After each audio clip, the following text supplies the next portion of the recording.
shi shata wasu abubuwa ne suka haɗu suka zama shata, ba kowa ya san haka ba. In ba makaɗin shata ba wanda ke iya ma shata kiɗa, babu shi. In ba ɗan amshin shata ba wanda zai iya yi ma shata amshi. In shata ya ɗau waƙa sai dai kai nan ko kiɗin ya nan. Amma akwai wasu daga nan waɗanda a lokacin in ya zo fage an gayyato shi, ƙauna da kuma zamantakewa sana'a iri ɗaya sai su ɗan raba haka a ɗan jona su yi mubaya'a. Mu muna ce ma abun baici, ka bi na gaba da kai ka kama mai ai sana'a, ba ma rasa ba.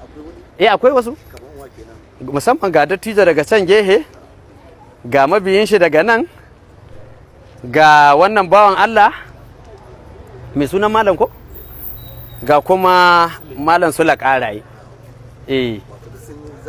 Ƙwarai kuwa wannan